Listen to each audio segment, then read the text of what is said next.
Why does product marketing look so different in Europe, and why copying the US playbooks often leads to the wrong outcomes? In this episode, I sit down with Rory, product marketing director consultant with more than 13 years experience in product marketing across top tech companies such as Google, YouTube, and Pleo. Together, we unpack what truly shapes product marketing in Europe today and why this context is driving the rise of fractional PMM roles. In this conversation, you will learn why Europe's fragmented market changes how you approach product marketing, why US playbooks don't translate and what to do instead, how to identify real differentiation in complex multi-country environments, what it actually means to work as a fractional PMM and where you bring the most value, and how PMMs in Europe adapt their scope to business needs and maturity. If you're building or scaling product marketing in Europe, this episode will help you rethink your approach and operate with more clarity in a context that plays with different roles. Hi, Rory. Very happy to have you on the podcast today. How are you? Very happy to be here. I've listened to many episodes, so very pleased to be on with you, Carlotta. Thanks for having me. Yeah, with pleasure. And I'm really delighted of what we are going to talk about today. And first of all, can you present yourself, tell me and tell us who you are, what you're doing today? I'm Rory. I run The Product Marketer, which is a London-based consultancy offering product marketing support for European businesses in the tech space. It's also the name of my weekly newsletter on Substack, which is now read by over 4,000 product marketers around the world, offering practical advice for every level of PMM. And one question come on mind for me. Have you always done product marketing, or how did you came up to be on that field? Pretty much all of my career, which is like kind of crazy. So I've been in tech for just over 16 years, and over 12 of that has been in product marketing.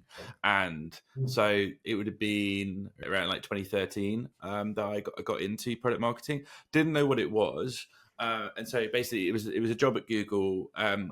Google approached me about a role because I was working in the music space. I was at Amazon Music, and Google was getting into the music space, and so they were coming to me for my supposed expertise and knowledge. But what I didn't know about was product marketing. That was the role. It turned out to be a great place to go learn what product marketing is. Like, Google is a proper product company where like product is king, and during that time, so I was there for 2013 to 2019. So much about the strategy at the time was, build great products and the rest will follow.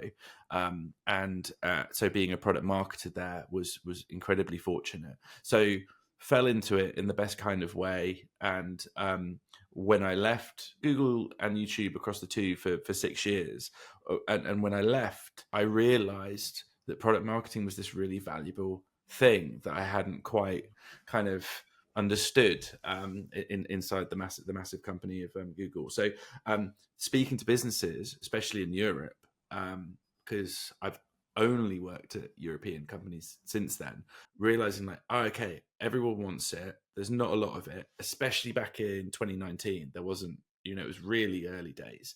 And I've kind of just run with that since, and I've gone and tried to work out how do we do product marketing at European companies, especially smaller ones, like under 1,000 places where, you're either setting it up or you're like resetting it, and working everything out. And how do we get world-class product marketing for European businesses?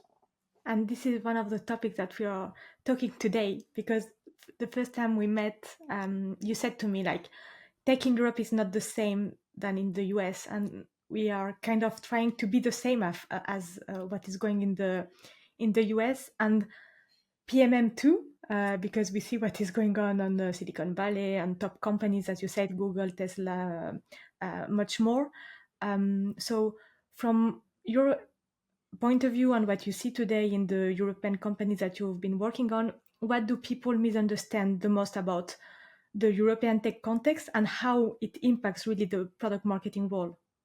And there's so much to talk about here, and there'll be people that are much kind of deeper experts on it than me. But there's a lot of difference between the tech scene in Europe and the tech scene in the States. That starts like just even from like a work culture point of view. Like every European country is a little bit different to each other in terms of what it's like to work for those businesses. But I think you can broadly say there is a big difference between working for an American company versus working for a European one, that anyone who's worked for both will probably be able to relate to. And so that's a starting point in general. There's no one city that can claim to be the capital of tech in Europe, right? It could be London, it could be Stockholm, it could be Paris, it could be Berlin, it could be Amsterdam. Even in Germany, there's like multiple cities that could claim that, and that's like there's a bunch of positives for that. And I shouldn't say it's just like a case of like the States is great and Europe's playing catch up, and I'll get to that. But like I think what it means is you have a very different landscape of of what's going on and what's happening, and specialities. For example, London in particular really prides itself on its fintech scene. That's like a very strong one. The Nordics is like making great kind of strides in AI. So a number of other countries. But what it does mean is that you don't have that like gravitational pull that like the San Francisco and Bay Area has, when it comes to everyone is heading in that direction in the States. It means that's where the companies are, the networking is, where the capital is more readily accessible. People that are going there regularly at the moment are like, if you want to understand what's going on in tech, you go there. That creates some challenges and some differences. But I think then you've got like what's going on in the wider world, like geopolitically, like you've got the fact that like from a defense point of view, Europe's realizing we're a little bit more on our own than we were a couple of years ago, and that we need to act accordingly. And you see countries like increasing their budgets in that area. But I think when ChatGPT 3 came out a couple of years ago, and everything that's happened since, that realization of like, oh god, like so much of our tech infrastructure and cloud is reliant on the US, and then we're in really unpredictable times, and so I think Europe is having this like a very positive like renaissance moment of, okay, it's time, it's time to ramp things up. It's time for like to think very differently. And so what I'd say is like the mindset shift has changed when you speak to founders and when you speak to VCs around. It's not a catch-up game. I think it's a realization that Europe is on a different path. Like what a great European tech company looks like will be different to what a great US based company looks like, and that's a great thing that we should embrace. And it means that the shape of those businesses will look differently, and what that means for product marketing is that like product marketing, in my mind, bends to the shape of the company. How you design your org reflects kind of the business in some ways, and I think product marketing at its best is when you're putting it on the biggest business challenges. And so kind of if a European tech business is fundamentally different to one based in the States, then product marketing will be different. So that's like a starting point of like kind of how I think about things. And there's much to it, but like hopefully that you're kind of getting what I mean. When you work at Google and then you went to European companies, did you feel this change of mindset, of even your day-to-day work as a product marketer? Did you really feel that it was different, or then maybe even the European companies were trying to catch up from what was doing? How do you felt that?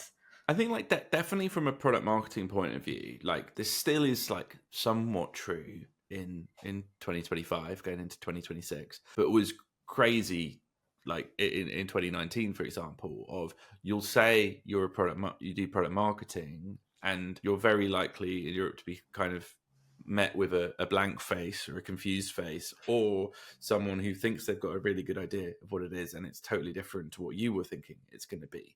And so there's just way more education and misinterpretation going on our side of the pond on what product marketing is. And I think it comes from, I think you're not looking at many European companies that have grown to the scale and then stabilized at a large size, 1,000 plus, where they've got a product marketing team that's like appropriately sized as well, that you're then allowing that product marketing team to develop best practices and what is it we do, and kind of like finding a new normal. It's almost like every product marketing team I think of that I speak with in Europe, like that on the large side, they're still kind of in some kind of growth or progress phase, where we're adapting. There's not a status quo, and it's a great thing in that the job keeps on being incredibly interesting, and all the directions the role is going in Europe is really positive. What it means is it becomes hard to pin down what it is, and especially if you're a colleague of a product marketer, so you're a product person or a marketer, and you've worked with product marketing before, and then you go to another business, you go, oh, okay, so it works a bit differently here. They have a sort of slightly different remit, and they work in a different style. And you can imagine our colleagues and peers get quite confused here about what to expect from a product marketing team, because we haven't found a shared standard across the continent, I think.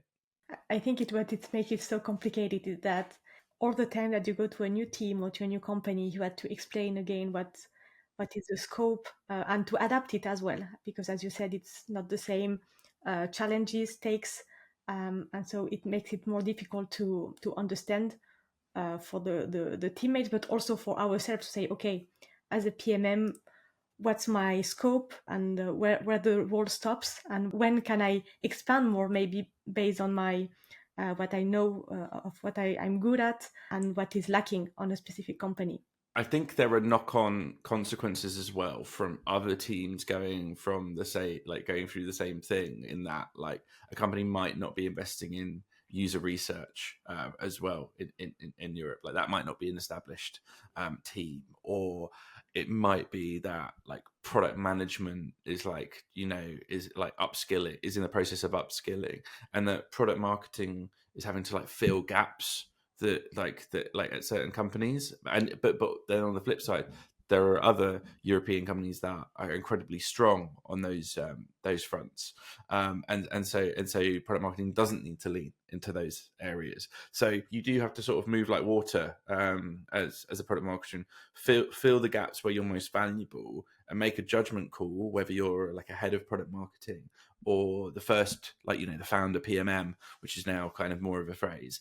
You have to make a judgment call as like, what is the highest impact set of things I can do for this business? And that's the right thing to do for the business. It's not always the most helpful thing to do if we take a step back and go, how are we establishing product marketing in Europe? Do you see or observe specific skills or behaviors that really stand out when you see what's the best in class, like PMMs or PMM organizations in companies in Europe? Yes, I mean, I think the one that's like unique to Europe is an ability to go in and deeply understand the business and the product and everything associated with that, and the customer, to fully run through your set of like your product marketing encyclopedia of everything and all the tools that you have, but then to go like, because to then assess the situation and go, right, what is the best like solution for this business, with the knowledge that you can't do the perfect version. I think there is a maturity level stateside in product marketing, but also on the whole, like you're better resourced over there. There's more roles. There's like you can do more. There's more specialisms. There's more people that are specialists in analyst relations or competitive intelligence, or you've got teams you can lean on. In a European PMM has to assess the situation, go, what is the best version of this that doesn't see us going down a 3-month rabbit hole when we don't have the time to do something like that. So how do we find that balance between high quality and fast execution? And so I think that's really important. And then I think this is just true for any product marketer. It's clarity. It's like that's what makes a good product marketer. Are you finding that the clearest way to communicate something internally or externally about the value of your product? And are you being like brutal about that? Like, so one principle I talk about in my consultancy work, and this was like coined by a client like that I was working with, who described, sort of used it as a description of me, is like radical simplicity. So like to the point it feels uncomfortable, to the point it feels like loss. You know, that you're losing something good that you love about, like either the product or you love about your messaging. But that knowledge that anything that doesn't need to be in that message at that point in the funnel or the journey risks adding confusion or risks diluting a more powerful message. And that sort of that tough part of the job of making choices to boil something down to the simplest form, is something that like not everyone's got the stomach for, or it can make you fairly unpopular a lot of the time. Do you have some advice to achieve this like extreme simplicity, clarity? Yeah, because I think it's easy to understand why it's important and what it is, but then in reality, when you are in a project, it's much more difficult to actually do it and make it real.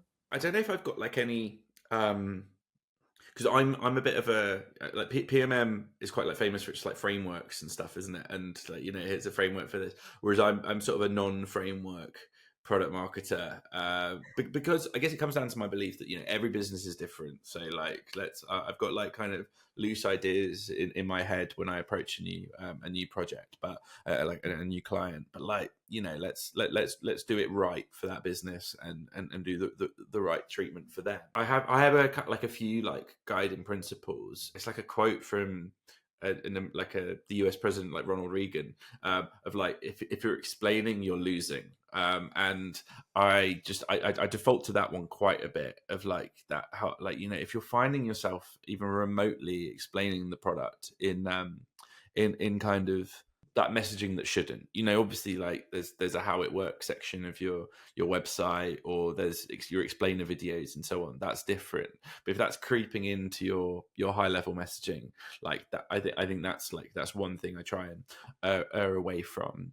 I think a trend at the moment is like companies thinking that they are very complex, and going, oh well, you know, we're a very complex technology, and I think this is getting even more pronounced with AI, because even technical people are being incredibly impressed by what they're now able to do and deliver in the product. And I think, yes, like it's complex, but it's only as complex as like the customer needs to know about. And it's like when you go and buy any kind of product, be it, you know, a washing machine or a new mobile phone or whatever, there's a bunch of like incredibly clever technology behind those products, but no one's trying to explain that to you in the process of you buying that. And if we reflect like why that is, it's because someone's gone, you know, like, we'll park all of that and we just need to talk about, can it do XYZ use case, and here are the benefits of that thing, and or here's like one thing you can do with this product like really well, and then everything else can get introduced like with time and stuff. And so I think with complexity, there's a temptation to explain, and there's a temptation to tell you everything that a product can do like straight away. Let me show you everything amazing about it, because you know you're in a business, you're slightly drinking the Kool-Aid, you're incredibly proud of the team and the work, and it is as impressive work that's happening at so many places right now. But the hard thing, back to that product marketing being a little bit unpopular, is going, does the customer need to know about this right now before they've become a paying customer, for example? Or is it something that'd be way more valuable once they're actually settled in, understand the basics, they're familiar with your dashboard or your homepage, like your home screen, and then introduce that idea? I think those are like, be it mistakes or like risks that like companies are taking right now. And so I think product marketing is there to try and like force those difficult conversations around making choice. As you say, it's not about frameworks, but more about way of thinking, and that gives also like a step back when we are focused on a specific project. As you say, there is also some emotion, and we want to do the best way possible, and sometimes we get lost in that. So that's I think important to have these reminders as well. It's so tough because you have product teams who are then representing designers and engineers who have spent often a lot of time on difficult things, and their expectation is often, we want you to make a lot of noise about this straight away. What is your plan? How are you amplifying our work? How are you matching our energy? And that's not always the right thing for the business or the customer, and that's a really hard one to navigate. We talked about how to be clearer, how to bring things simpler, even when there is some complexity. And I'm wondering, in this state today of the market where there is more and more products, AI, a lot of noise, how do we make to ensure that the product that we are selling really stands out on the market? And how do we enhance this unique positioning, if I can say so, without being the same as all other products? Of course, and that's something that I think, yeah, it's something B2B SaaS companies have faced for a long time, and it's just being really felt quite strongly at the moment, because it's never been easier to build products, right? And so I think, I think ultimately, yeah, like product building has really taken this great leap, and it's like kind of that feels a bit unsettling. I think GTM distribution is still really hard, like because I think that whole piece is shifting. How people buy products is different, how people get their information, both on the lifestyle, like consumer side, and the B2B side. That's really changed in the last few years, and I think people are largely immune to the old tricks of SaaS and B2B. So I think we're looking at a next wave of activity. I'm quite excited about it because, like, I think AI will change a lot of that, and I don't think it's as simple as LLMs taking a chunk of SEO. I think it's like God knows, I definitely can't imagine what kind of like B2B marketing is going to look like in sort of 3 to 5 years time. But I think the companies that get good at differentiation will take that side of things really seriously in terms of unique, like taking a unique approach, and one that's also authentic. And I think when you see like a company doing well at something, like something goes viral on social, there's some content or like a video that you wish you'd done, there's that temptation from leadership to go like, we need to do one of those. But I think it's like actually taking a step back and go, well, what would we do? Like what's the thing that they achieved as a result of that, and how do we get there in our own unique way? So that's like one thing around like trying to find like your own authentic approach to distribution, because I think that's the thing that can't be like scaled as easily with AI right now.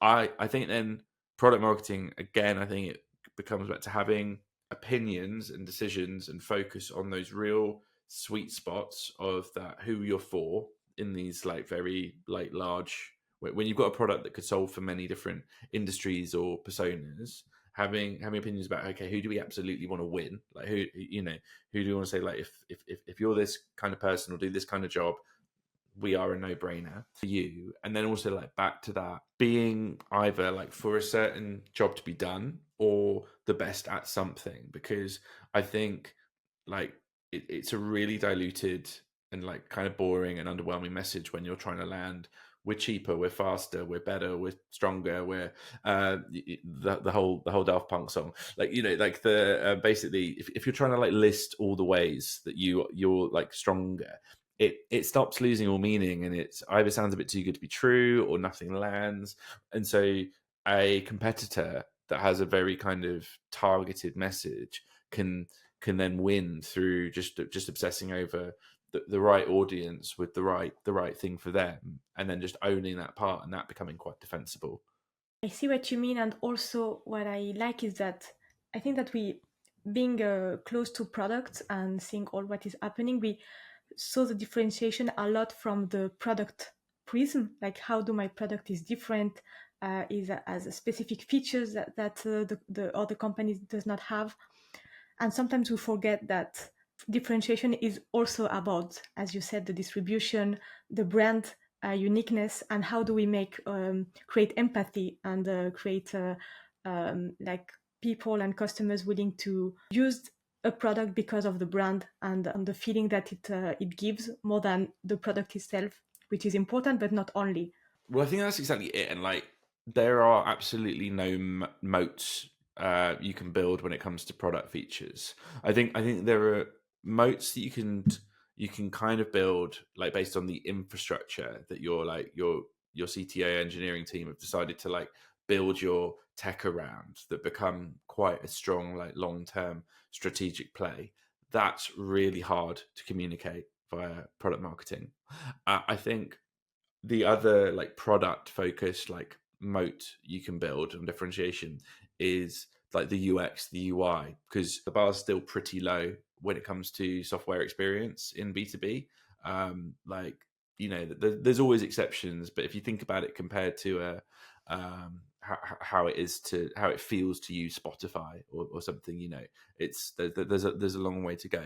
So the brands that nail that invest in that, and it really, you know, that takes a long time. It requires that idea to be at the heart of your business, about a great like software and UX experience. That can be a moat, I think, because, you know, like if when two products are the same and one just feels a lot better to use, you know, that's the product I want to use. Kind of a bit of a kind of classic Apple Mac kind of from back in the day kind of comparison. I think that is product differentiation, and almost, you know, to your point, an extension of brand philosophy. But on features like, oh, competitor X has Y, that's always been hard to like compete against, because there's nothing stopping a sales team, right, saying you've got it even if you don't. But now with the fact that product velocity is like, yeah, so much faster than it was, yeah, that becomes like, yeah, much less meaningful. Do you have some belief or hot take, if I can say so, about product marketing, the product marketing role or the function today that either whether most people would disagree with, or that you don't see too much on the market today and that you want to speak up?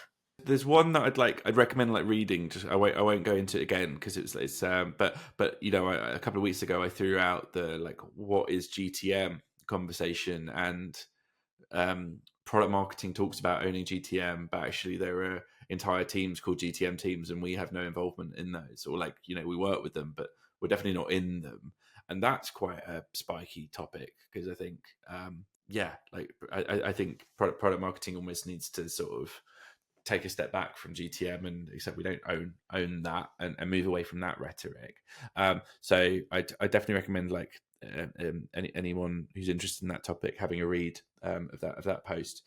I think for a new take, yeah, I'd be interested in your thoughts on this. Like, maybe product marketing shouldn't actually be that involved in launch week for a new product. But before, much more in anticipation.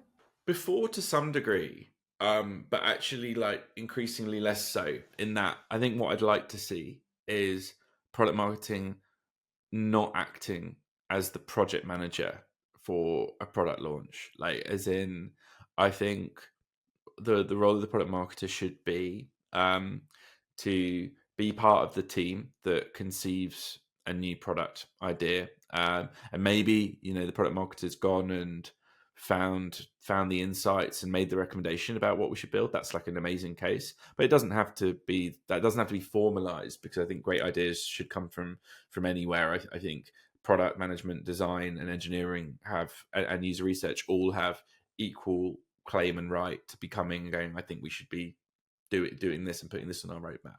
But at the very least, product marketing should be bringing insights to the party, and then be involved in that decision, and probably like costing up, probably like bringing the commercial lens as well of like, okay, is this a good idea commercially? And then being the team that's like thinking about the story that you're going to tell about this product before anything gets built. Because like, you've got to kind of kick the tires on it and go, does this product fit with everything else we're going to be doing in 6 months' time?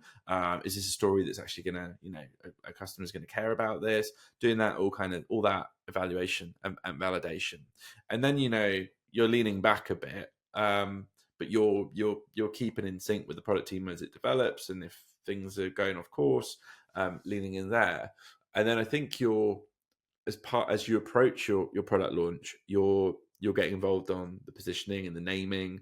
You get involved in pricing, very likely. You're writing the value prop for it, for internally, and then you're handing it off to all those channel experts, designers, like marketing designers, copywriters, whoever's running the website, email, social.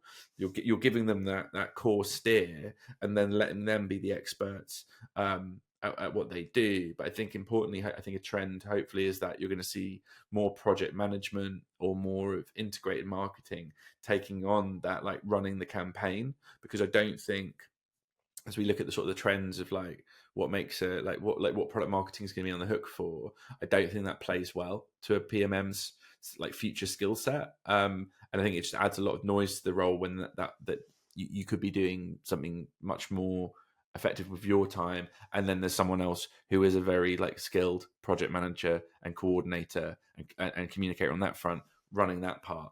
I see what you mean, because it can indeed be frustrating for PMMs they are meant to do, like as you said, the positioning, messaging, define what would be the value prop, etc. But at the end, become more project managers of defining who does what and when the launch should be, and cannot focus so much on the core expertise of product marketing.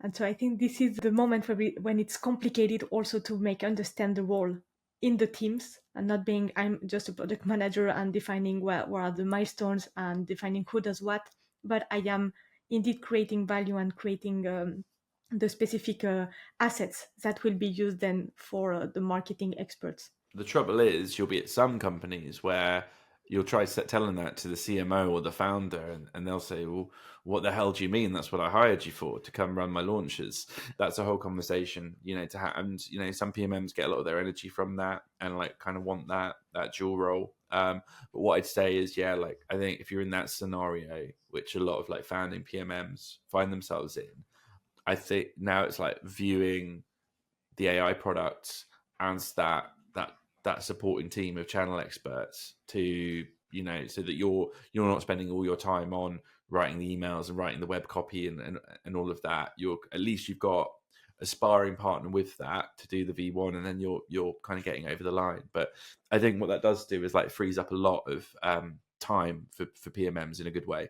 Based on that, what are for you the biggest challenge and also the opportunities for the PMMs for the coming years? There's this like big productivity challenge question coming for PMMs, in that, like, if you imagine that all this automation and AI generative content is going to free up so much of our time, I think what are you going to do with all that spare time? Like, and you could be looking at like 40%, 50% of your time is freed up in theory, like for all that busy work of joining meetings you didn't need to go to, that now you can like read thorough notes on, or read transcripts, like automated transcripts of. All that time kind of doing non-PMM work of like content creation, I think fills up a lot of hours for people.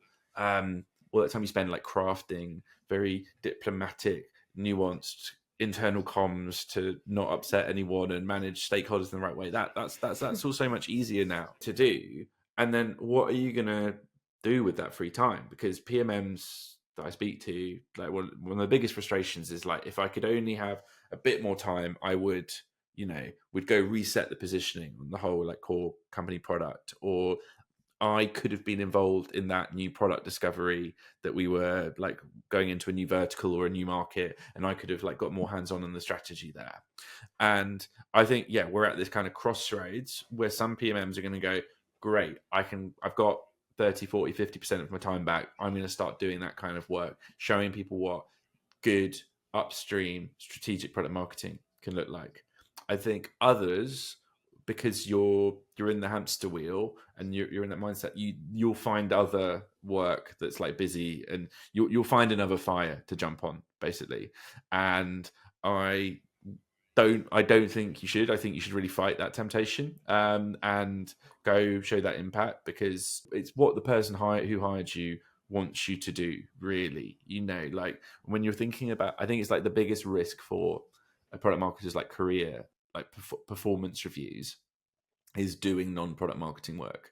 Because even though at the time when you jump on non-product marketing work, everyone loves a team player and everyone goes, oh my God, thank you. Like that would have been a disaster. When it then gets to that 6-month or 12-month review, you're going to find like, oh, I didn't actually do a lot of the remit, and it's very hard for someone to measure you on being a product marketer when that's not represented more than 50% of your work or whatever's ended up happening. So I'd encourage people to think that way. There's a reason I'm doing a product marketing job, and that should mean that and only you're the person who cares about your career the most, like in the world, and you're the person that has control of your career and can take control of it and is in the driving seat, and you need to then set those boundaries and be very firm about I'm a product marketer, I'm very opinionated about what it is. I'm going to say no to that busy work that feels good because it's like something's broken or a team needs this, which feels good in the moment, but that is not going to contribute to your career development, but also your learning development. That you're not learning how to do product marketing yet. You're learning how to do generalist marketing, or maybe like supporting product or so on. For sure, I think it's one of the most difficult things is to say no to specific topics and to really set boundaries of what product marketing actually means in the company I am working for, and to what extent I should support, help other teams while there is support and collaborate. And for me, it's not the same. And I think it's like how to step up also and say, okay, I am not doing this for you, but maybe there is another way to work on it that brings value for product and as a product marketer.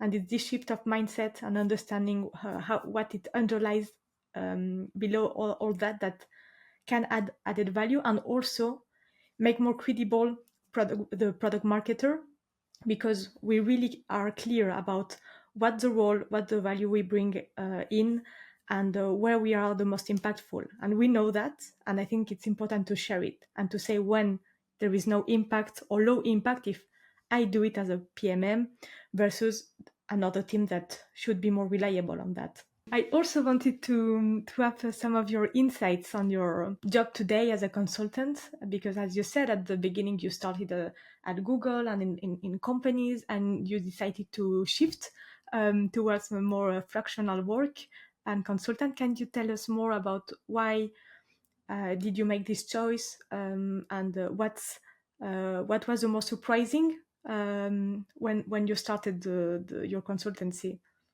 So there were a bunch of different reasons about why I wanted to kind of set something up. I think I've always wanted to like do my own thing at some point in my career. Didn't quite know like what shape that would take or like how that would even work.